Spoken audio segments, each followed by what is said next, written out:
아침 일라디오. 안녕하십니까. 오늘 아침 일라디오 아나운서 오승원입니다.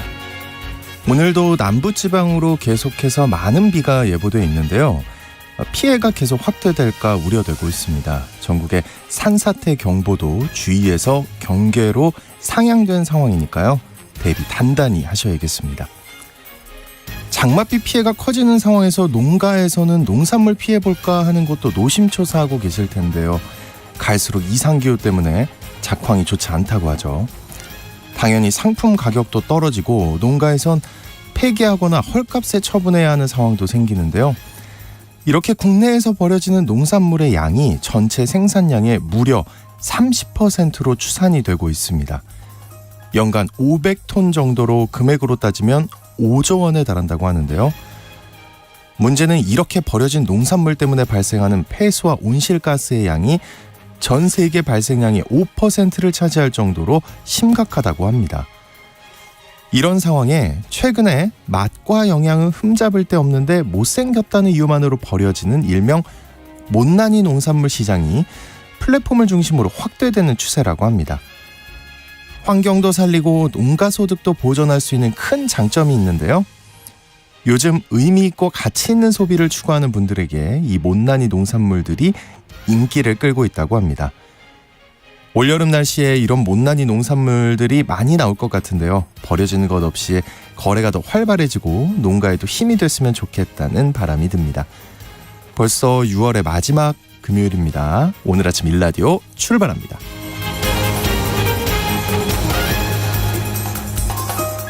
오늘 아침 일라디오 이 시간은 물론 KBS 일라디오의 모든 프로그램은 유튜브 KBS 일라디오 공식 채널이나 모바일 콩 어플리케이션을 통해 실시간으로 함께 하실 수 있습니다. KBS 일라디오 채널 구독과 좋아요 댓글 많이 부탁드립니다.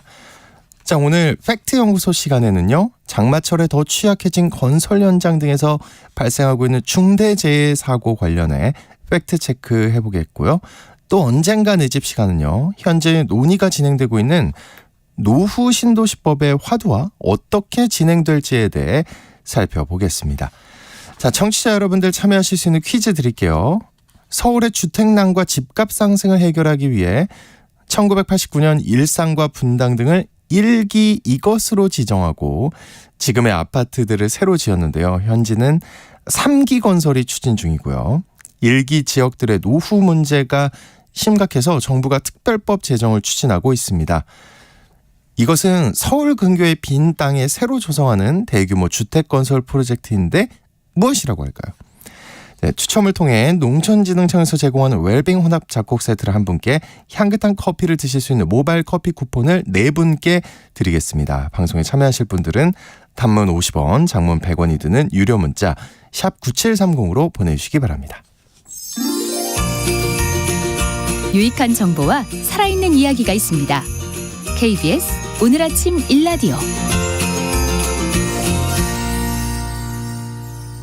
이 뉴스가 사실인지 혼란스러운 내용을 바로잡아보는 팩트연구소 시간입니다. 팩트체크 전문 미디어의 뉴스톱 선정수 기자님과 함께하겠습니다. 안녕하십니까? 네, 안녕하세요. 네, 오늘은 어떤 팩트체크를 준비하셨나요? 올해도 어김없이 전국에 장마가 시작됐는데요. 네.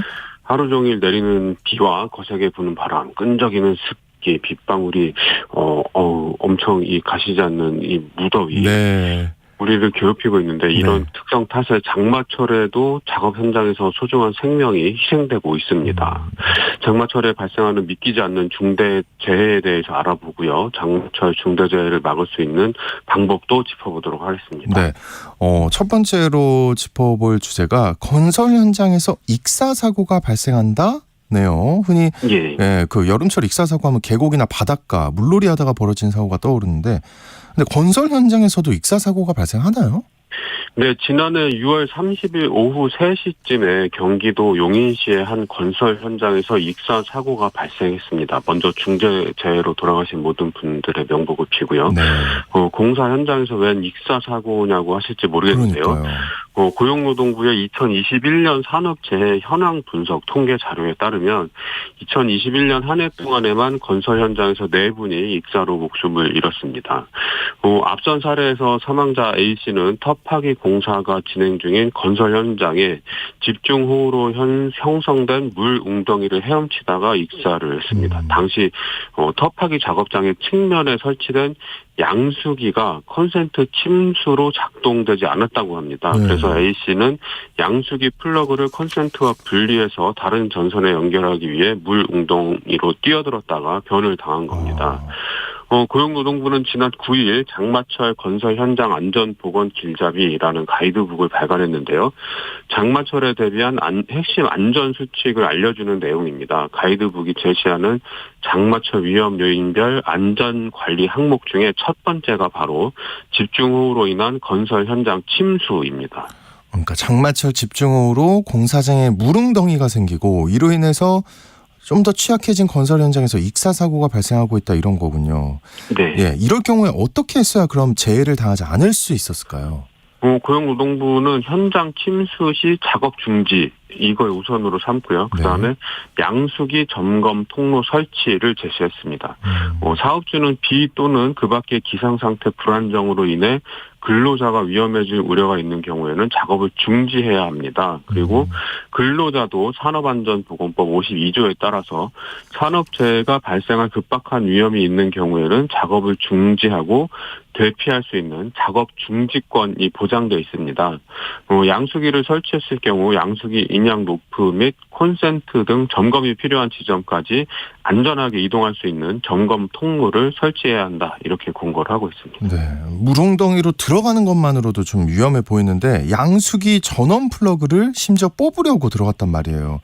예. 감전의 위험이 굉장히 컸을 것 같은데 재해에 급박한 위험이 있는 경우에 작업을 중지하고 대피할 수 있는 작업 중지권이 법으로 보장돼 있다는 것 꼭 알아둬야 할 것 같습니다. 네, 또 다음 주제는 2m 굴착면 무너졌는데 사망이네요. 이거 어떤 얘기인가요?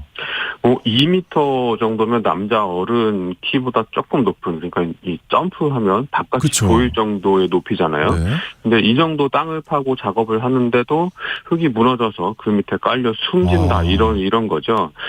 지난해 8월 18일 충남 아산시에서 하수관을 묻기 위해 파놓은 땅을 평평하게 고르던 작업을 하던 B 씨는 약 2m 높이의 굴착면이 무너지면서 붕괴된 토사에 내몰돼 숨졌습니다.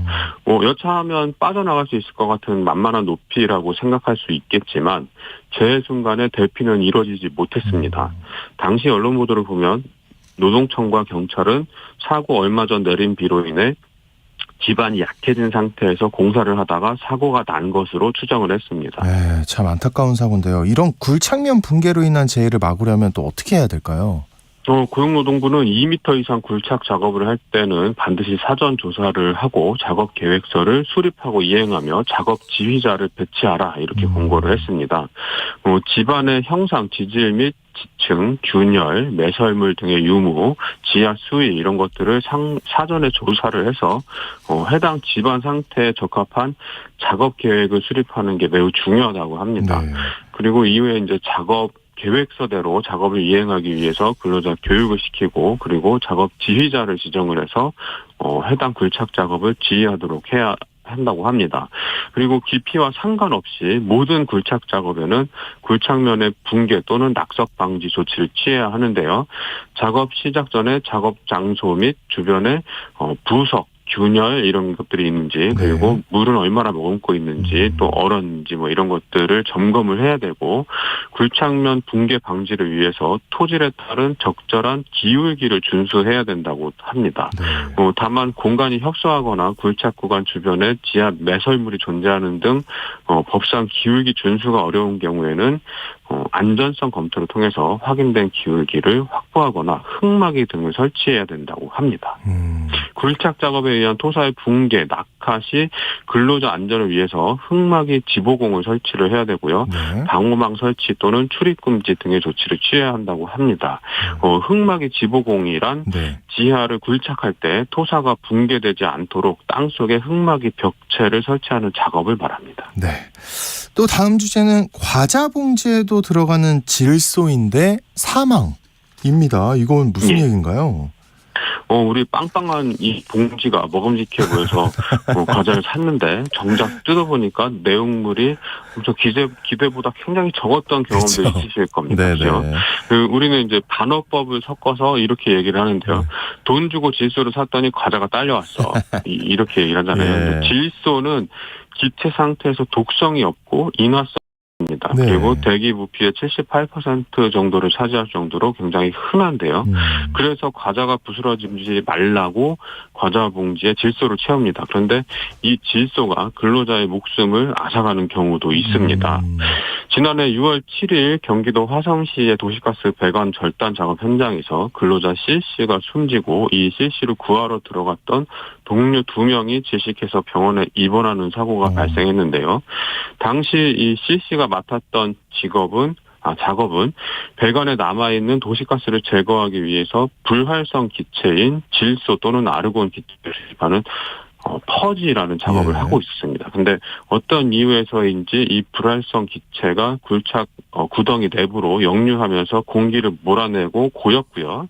작업자들이 산소 결핍으로 쓰러지고 말았습니다. 산소 결핍. 근데 질소는 독성이 없다는데 왜 사망으로 이어진 거죠? 예. 질소는 그 자체로는 독성이 없지만 네. 작업을 위해서 이제 파놓은 구덩이에 질소가 가득 고이면서 공기를 구덩이 바깥으로 몰아낸 거죠. 그리고 그래서 이 CC는 호흡할 산소가 없어졌던 거고요. 흔히 질식 사고는 밀폐 공간에서만 발생한다고 믿기 쉬운데요. 근데 네. 이 사고 발생 장소에서처럼 하늘로 열려 있는 구덩이 모양의 공간에서도 질식 사고가 발생하기 쉽습니다.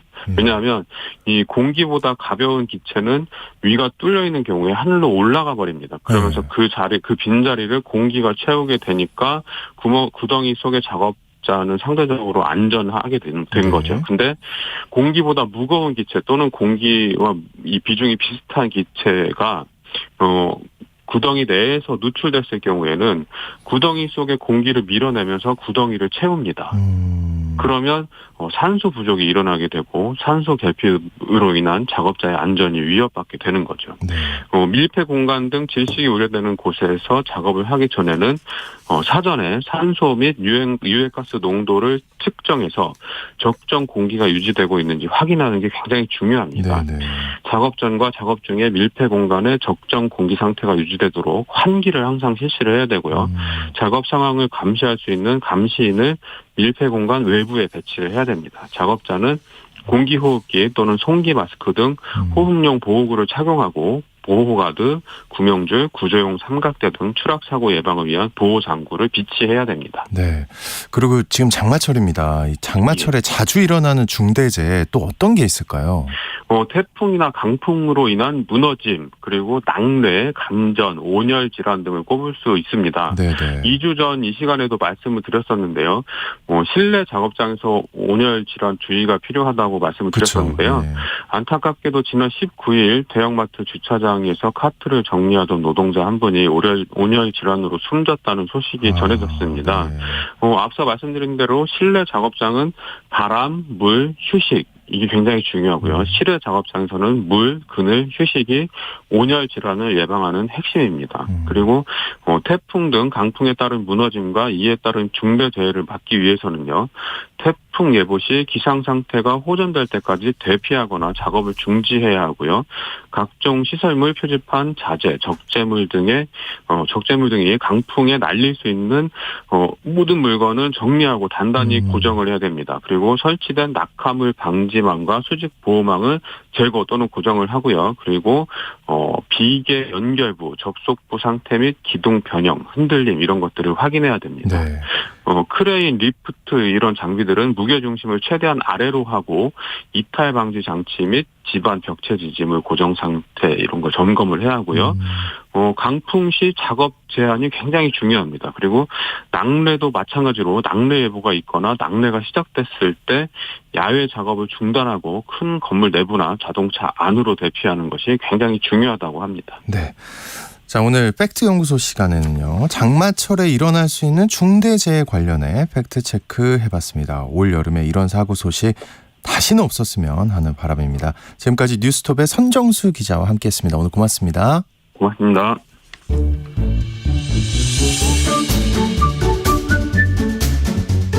아침을 여는 기분 좋은 습관. KBS 오늘 아침 일라디오.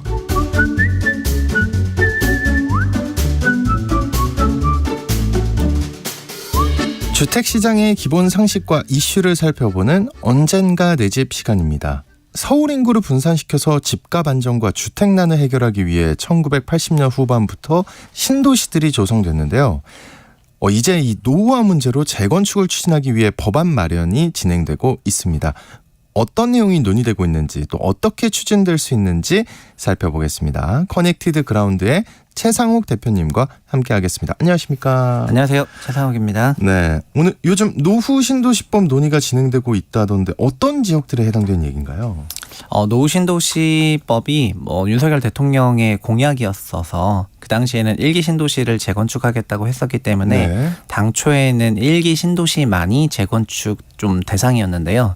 그렇게 하다 보니까 너무 좀 특혜를 주는 것이 아니냐, 형평성 관련한 그런 이슈가 있어서 20년 이상 된 택지개발 촉진법으로 지어진 지역을 전부 노후계획도시의 후보지역으로 넣겠다. 이렇게 발표를 해서 이들 지역이 엄청 많은데 네. 일단은 서울의 경우에도 있습니다. 그래서 네. 어디 있냐면 서울 개포지구 전체가 택촉법으로 지어진 데고요. 그리고 네. 서울 신내, 그리고 고덕지구, 그리고 상계중계, 그리고 목동, 그리고 서울 수서까지도 전부 택지지구고요. 네. 경기도는 성남 분당시 전체가 택지개발법으로 지어졌고 그래서 분당, 일산, 평촌, 삼본, 중동 5개 신도시는 기본적으로 전부 들어가는데요.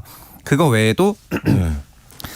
의왕에 가면은 포일지구라던가 아니면 광명 철산동 그리고 하안동 이런 데가 전부 택지개발 촉진법으로 지어진 그런 신도시 지역이고요. 수원에는 영통지구라고 있는데 네, 알죠. 영통지구 전체도 택촉법으로 지어졌고 고양 능곡지구, 인천 구월 네. 지방으로 가도 많습니다. 그러니까 네. 대전 둔산지구라든가 광주 화정지구라든가 저희가 알고 있는 각 도시의 신시가지 90년대쯤에 지어진 그런 대부분의 신시가지들은 다 택촉법으로 지어졌고 대구, 칠곡, 성서지구 이런 데들 다 부산 해운대 여기도 다 택지개발 촉진법으로 지어진 데기 때문에 네. 노후계획도시법에서 정하고 있는 20년 이상 된 노후계획도시엔 전부 해당을 하죠. 어휴, 네. 아닌 곳을 찾기 어려울 것 같은데 그러면 일산 분당 같은 지역들은 또 워낙 오래돼서 그 재건축 가능 연한이 충족이 됐을 텐데도 현행법상 재건축이 쉽지 않다는 건데요. 맞나요? 네. 지금 우리나라에서 재건축하고 재개발을 관장하고 있는 법은 그 도시 및 주거환경 정비법인데요. 줄여서 도정법이라고 부르고 있는데요. 도정법상에서는 안전진단부터 받기 시작을 해야지 됩니다. 재건축의 경우에는. 그런데 안전진단이라는 게 들어보셨겠지만 구조점수랑 환경점수랑 이런 여러 가지 점수를 배점화해서 일정 점수 이하여야 안전진단을 통과하게 되는데요. 이렇게 구조 안전성 평가 점수가 너무 높다 보니까 안전진단을 통과하지 못하는 80년대 초반 아파트들이 지금 서울에서도 나오고 있습니다. 그러니까 목동 같은 경우에 아까 서울도 88년, 89년 준공이 됐는데 현재는 81년에서 85년 준공된 아파트들이 재건축을 하고 있거든요. 그런데 이런 1기 신시가지 아파트, 신도시 아파트들은 94년 준공된 아파트이다 보니까 더 10년 후에 준공이 돼서 구조 점수가 매우 높을 게 안 봐도 뻔한 거예요. 네. 그래서 현재의 기준으로는 이런 1기 신도시가 주차장이라든가 층간소음이라든가 이런 건 굉장히 불편한데 안전진단에서 구조는 굉장히 탄탄하게 지어졌다고 나올 거기 때문에 통과를 못하니까 그 재건축을 할 수 있게 해달라는 요청이 많았을 거 아닙니까? 그러다 보니까 현행법상으로 안전진단을 패싱할 수 없으니 새로운 법을 만들어서 이런 1기 신도시 아파트들을 안전진단을 받지 않아도 되도록 하는 게 좋겠다. 그래야 좀 가속화시킬 수 있으니까 이런 맥락에서 이 법이 논의되기 시작을 했습니다. 논의가 되고 있다. 그게 이제 그 현재 진행 중인 신도시법의 화두인가요? 네.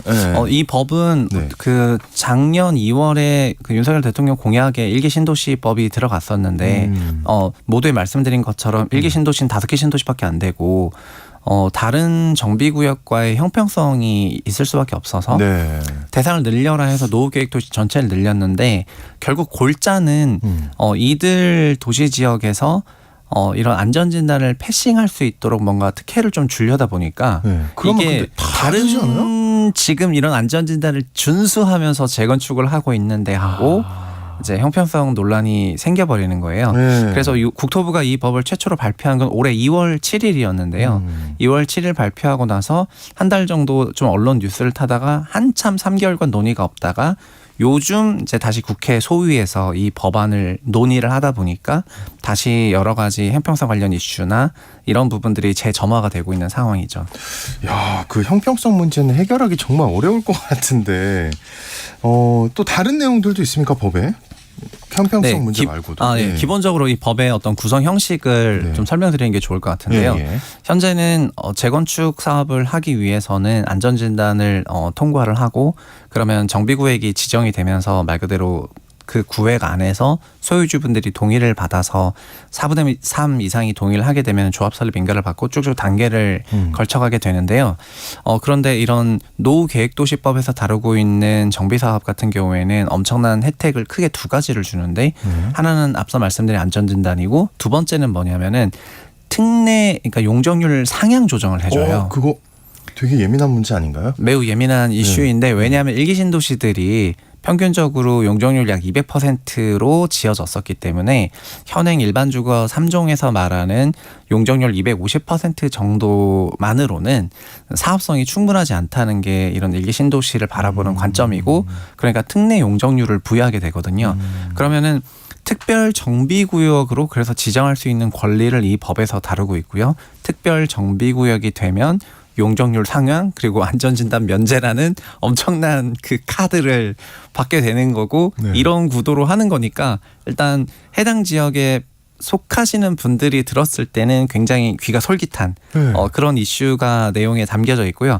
다만 이렇게 너무 특혜를 주다 보면은 아까도 말씀드렸지만 81년부터 89년까지 준공된 현재의 도정법상으로 정비사업을 추진하고 있는 단지들에서는 굉장히 볼멘 소리가 나올 수가 있기 그렇죠. 때문에 예. 노후계획도시법에서 정하는 특별정비구역에는 의무를 두 가지를 달았거든요. 의무요? 네, 근데 네. 그 의무 중에서 사실은 가장 큰 의무는 이주 계획을 수립을 했으면 좋겠다는 게 큰 의무입니다. 왜냐하면 현행 정비사업도 그런 건데 1000세대 이상의 단지가 재건축을 하고 멸실을 하게 되면 이분들이 거주하다가 주변으로 가게 되면서 임차료를 높이게 되는 경우가 발생을 하잖아요. 네. 그래서 정비사업이 굉장히 활성화가 되면 될수록 그 기간에는 주택이 사라져버려서 주택이 더 부족해지는 현상이 초래가 되고 이것 때문에 전세나 월세가 자극받고 전세나 월세가 자극받으면 자연스럽게 투자 수요가 더 들어올 수 있는 용이한 환경이 되다 보니까 근데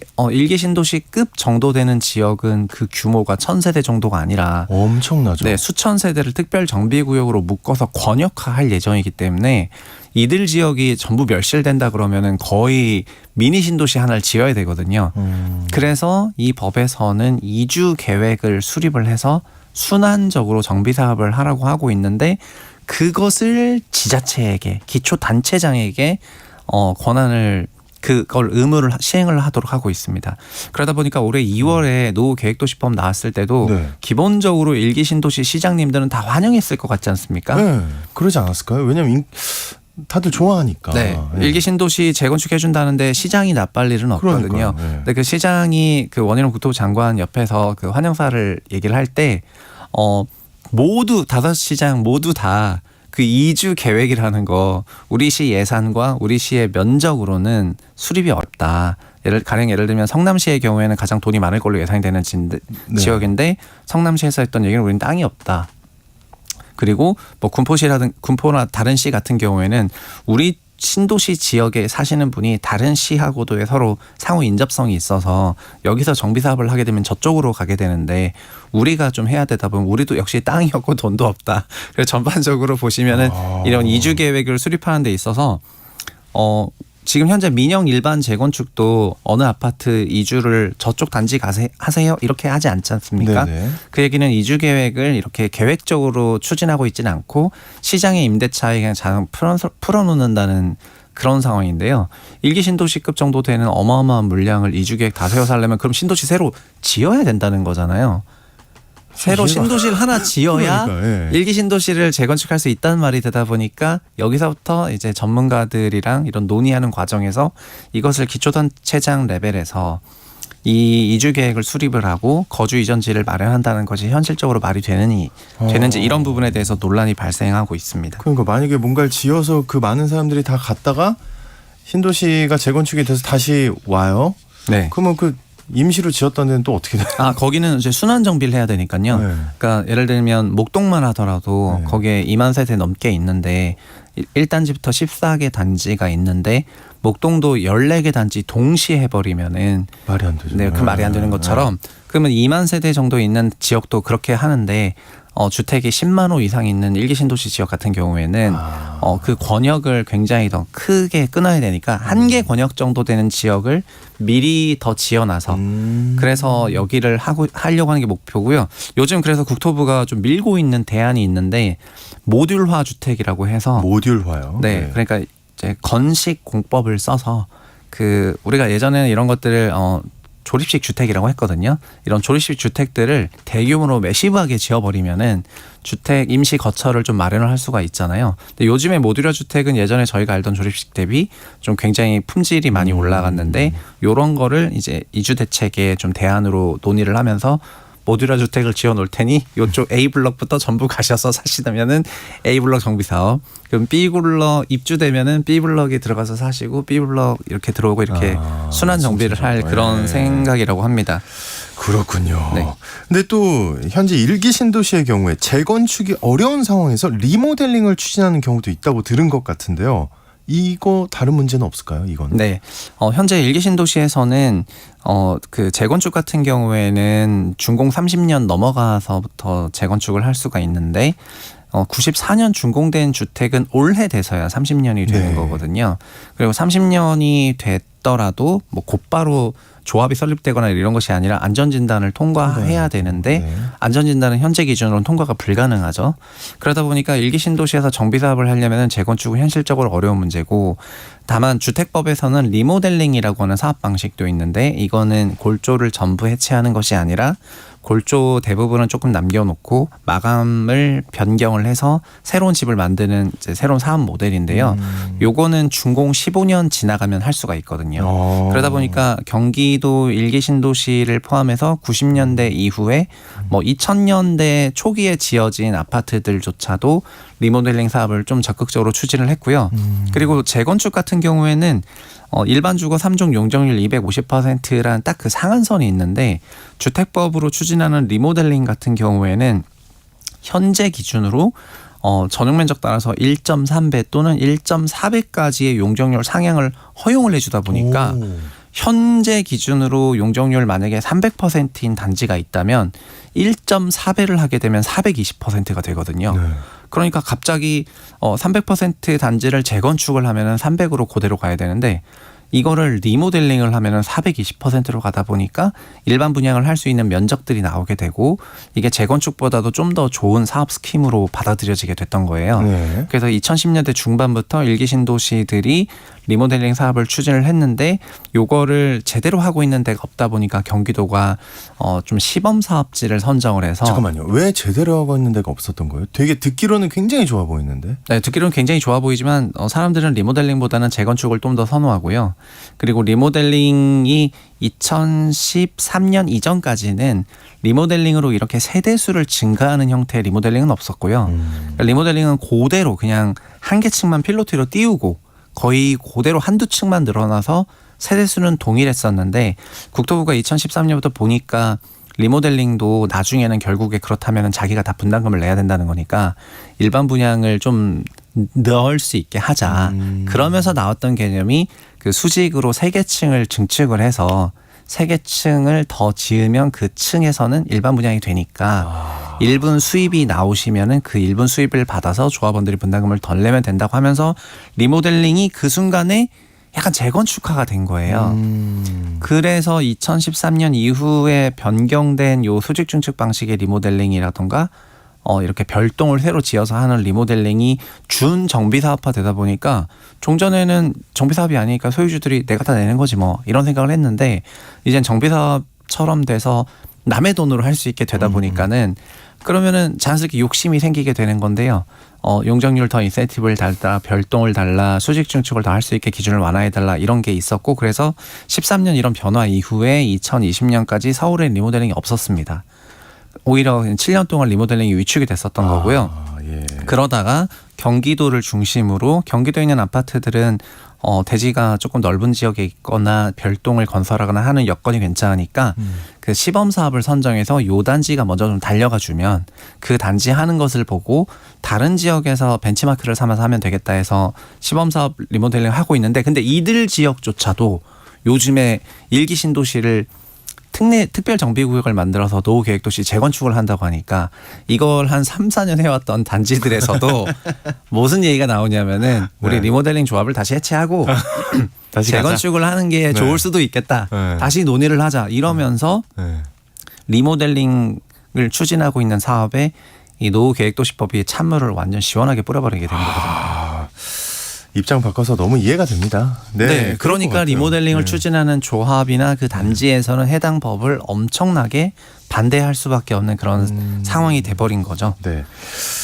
그 일기 신도시의 그 어떻게 법 통과 가능성 그리고 시행 여부 어떻게 전망하고 계세요? 이 법은 네. 그 최초의 공약으로 등장했을 때부터 다른 지역과의 형평성 논란이 있었는데 사실은 우리가 일기 신도시라고 하면 경기도의 5개 신도시만을 말하는데요. 이 5개 신도시에 지어진 총 주택의 수는 30만 호의 아파트와 단독주택이 지어졌거든요. 네. 근데 91년부터 95년까지는 노태우 정부 때 200만 호를 지었던 시기였는데요. 그 얘기는 나머지 170만 호에 대해서는 이름도 없습니다. 그러니까 일기 신도시라고 그중에서도 약간 튀는 5 신도시는 30만 호고 이름이라도 있는데 그 상위 20%, 그 15%. 네. 근데 하위 85%라고 하면 그 표현이 좀 그렇지만 나머지 85%에 대해서는 이름도 지정을 안 해놓은 거예요. 그러면은 같은 연도에 준공된 노태우 정부의 200만 호 주택에서 누군가는 혜택을 보고 누군가는 혜택을 보지 않는다는 것만으로도 이미 그 공약 시절부터 이게 형평성 논란이 있었거든요. 네. 그러다 보니까 이런 논란에서부터 극복하기 위해서 작년에 해당 법에 대해서 이제 발전을 시킬 때 준공된 지 20년 넘는 그러니까 일기 신도시로 제한하지 말고 20년 넘는 대로 일단 늘리고 그다음에 면적도 100만 제곱미터 이상으로 늘려서 중소형 그 신도시들도 전부 포함되게 하자고 하면서 형평성 논란을 벗어나기 위한 그 작업을 초기부터 했던 거잖아요. 네. 그런데 결국은 그 대상에 대해서는 형평성을 벗어나려고 했는데 그 내용에 대해서는 특례 용적률과 특별 정비구역을 통해서 안전진단을 면제해 줄 수 있게 하다 보니까 이건 또 현존 진행하고 있는 다른 단지들 그리고 리모델링 시 어렵다. 단지와의 네. 정합성이 떨어지게 되니까 네. 내용 자체는 좀 공감되는 부분이 없지 않으면서도 세부적인 부분에서는 무조건 찬성하기가 조금 어려운 거예요. 그런데 이게 또 선거랑 맞물릴 수밖에 없는데 노후계획도시법에서 다루고 있는 아파트 단지 수가 거의 한 400만 호 이상이 될 거다 보니까 요 400만 호 이상에서 사시는 인구수를 2.5명씩만 계산해도 거의 1000만 명이 되는 거가 되는 거여가지고 이조차도 그래서 자신들의 지역구가 해당해서 수혜가 된다고 생각하면은 여야를 떠나가지고 찬성을 하고요. 가령 본인들이 이기 신도시라던가 이런 데라서 노후계획도시 수혜가 없다.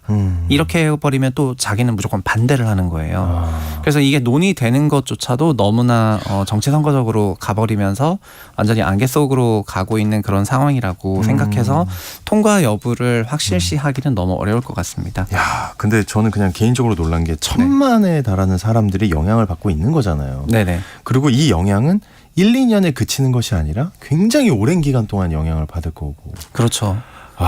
이거 정말 이 법이 그렇게 대상이 엄청난데도 불구하고 처음에 공약에서 등장하고 난 다음부터 이제 우리 사람들한테 그만큼 각인되진 않았다고 저 개인적으로 생각을 하고 있습니다. 네, 사실 그런 것 같아요. 그래서 그 당시에 공약 이름도 일기 신도시 특별법을 제정하겠다 이런 내용이었거든요. 그러니까 일기 신도시만 이렇다고 좀 해당을 하시는 것 같고 그리고 이 법과 관련해서 지자체와의 서로 국토부와 지자체 간의 그 동상이몽들이 약간 있는데요. 가령 예를 들면 지자체 중에서 가장 센 기초단체장은 서울시 아닙니까? 네. 그래서 서울시에서는 이 해당 법에 대해서 특례 정비구역을 지정을 하고 그다음에 안전진단을 완화해 주는 것을 현재 서울시에서는 기본적으로 반대를 하고 있습니다. 네, 그렇겠죠. 당연히. 왜냐하면은 네. 거꾸로 생각해 보면 서울에서 이런 대규모 이주를 담당할 수 있는 신도시를 서울 안에 지어야 된다는 거는 그거는 뭐 어디 뭐 한강을 덮어서 지어야 되는 약간 그런 상황이랑 유사하기 네, 때문에 네. 여기서부터는 그런 대규모 이주 시설이 가능하지도 않거니와 그런 이주 시설을 커버할 수 있는 돈도 마뜩하지 않고 무엇보다도 다른 시행하고 있는 단지들과의 형평성 논란이 너무 심하니까 이렇게 안전진단을 애초에 그러니까 최초에 이 등장을 한 게 주택이 적당히 노후화되면 불편해지는 게 당연한 건데 그 불편한 부분이라는 게 주차와 층간소음 같은 그런 생활 편의 시설 쪽에서 많이 불편한 건데요. 근데 건축물이 구조적으로는 더 장수명으로 존치할 수가 있기 때문에 사실은 좀 더 살아도 되기는 하거든요.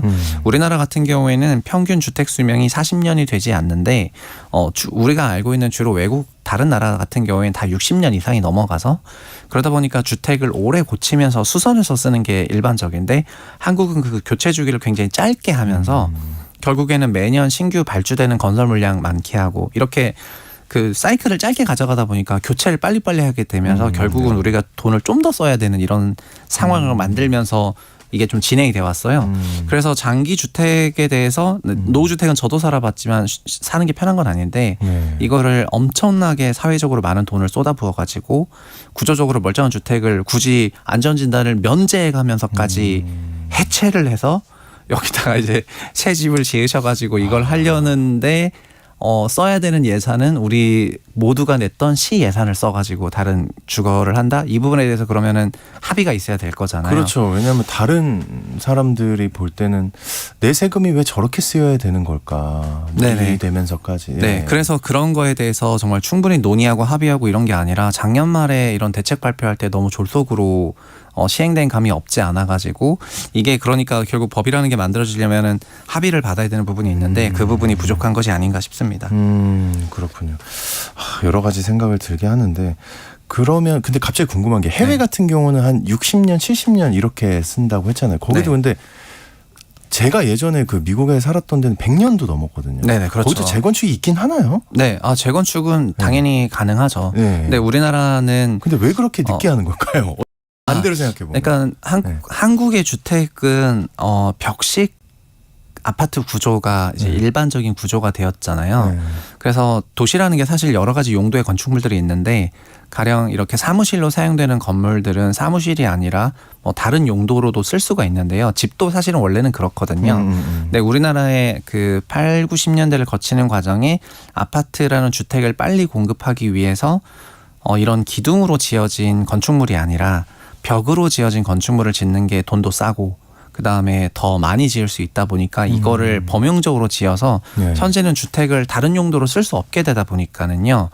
그러니까 주택이 결국 주택으로만 될 수밖에 없는 이런 상황이 된 거거든요.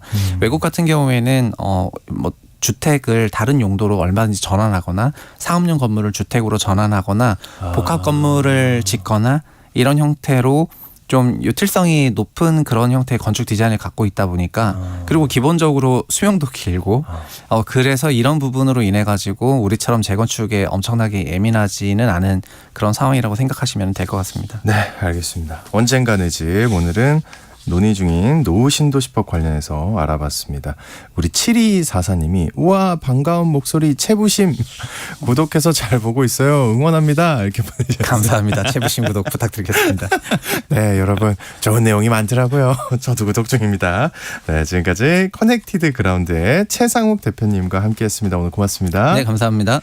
네, 오늘 퀴즈의 정답은요 신도시였습니다. 9113님 택시기사 박성철입니다. 정답은 신도시입니다. 최고 유익한 방송 오늘 아침 일라디오 짱 응원합니다. 화이팅 하셨습니다. 아유 감사합니다. 박성철님 제가 정말로 응원하겠습니다. 나중에 택시 타면 한번 말 걸어주세요. 네, 종복 당첨 여부 확인하고요. 홈페이지에 당첨자 올려드리겠습니다. 저희는 내일도 오고요. 다음 주 월요일에 저는 돌아오겠습니다. 안녕히 계세요. 1년에 한 번 이상 농지를 경운하고 용배수로를 정비하여 농지의 기능 유지에 최선을 다하는 우리의 청년들. 영농이 불가능한 폐경지를 제외하고 직불금을 신청하는 우리의 할머니, 할아버지, 영농 폐기물 분리수거, 영농 기록을 작성하는 우리의 부모님. 이분들은 농업 농촌의